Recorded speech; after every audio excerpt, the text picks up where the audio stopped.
Hello, my name is James Conrad, and it's my pleasure to be here with you for the 70-642 Network Infrastructure Exam Preparation Series from CBT Nuggets. We're going to be doing quite a lot in this particular series. There's a lot of things to take a look at. And you'll see that the list of nuggets that we have, or we call them nuggets, but you might call them videos, but we call them nuggets around here, and there's probably, I think there's 28 of these different things. So we'll be talking about a lot of different topics, starting with IP addressing. This is pretty critical to any administrator that wants to manage the network infrastructure. You really need to understand TCP/IP version 4 like the back of your hand, and also you need to know some new things and emerging things in Windows environments at least about IP version 6.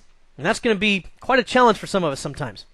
So we'll be taking a look at that. We'll also be taking a look at DHCP. This is the Dynamic Host Configuration Protocol, and it's a great way to automatically configure your clients so that you don't have to visit each machine and painstakingly configure them yourself. So a very, very easy thing to work with in a broad scope. And then we'll take a look also at routing. This is very important because we want to make sure that your network data gets to the proper endpoint and that doesn't get lost or the packets get dropped somewhere.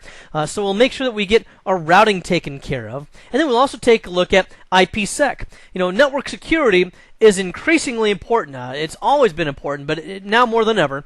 And IPsec is a great way to make sure that your traffic is not only properly authenticated, but even encrypted, so that if someone tries to pick it off the wire, they get pretty much nothing. They just get a bunch of encrypted garbage. Not much they can do with it if you're using IPsec. Very good tool. Much easier to configure now in Windows Server 2008 than it's been in previous versions of the operating systems.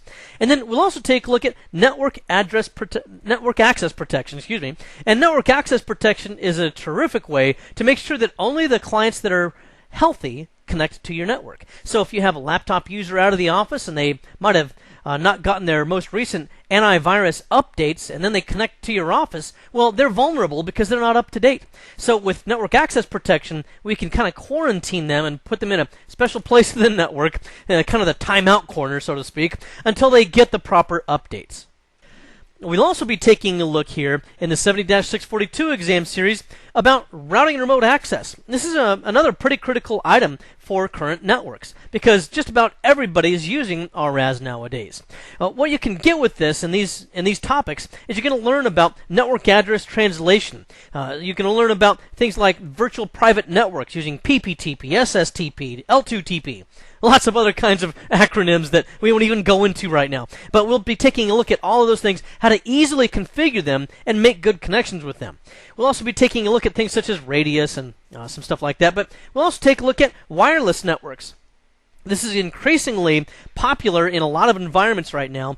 Even though there were initially some security concerns, I'm going to show you how you can secure wireless networks so that it's really pretty secure, and it's not quite the concern that maybe it used to be. We'll also take a look at firewall settings because this is going to be pretty critical in making sure that only the appropriate people can, or computers, can communicate on your network. We'll also take a look at name resolution. This is especially critical in an Active Directory environment, which depends upon DNS to operate properly. But we'll also take a look at briefly at things such as flat namespace resolution as well.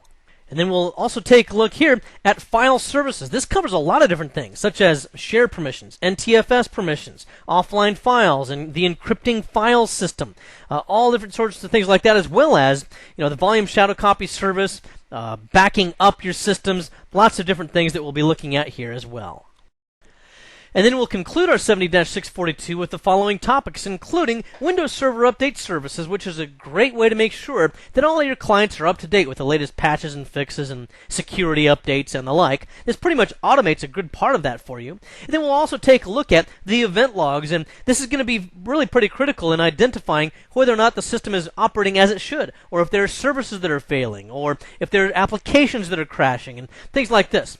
We'll also take a look at performance. This is going to be important in identifying the bottlenecks that might exist on a system. Maybe it doesn't have enough memory. Maybe it doesn't have enough hard drive space, or the drives don't perform fast enough, or it needs another processor, Well, how do you know if you need those things? Just because it's slow? No, because you're going to get scientific data out of Performance Monitor, and we'll take a look at that.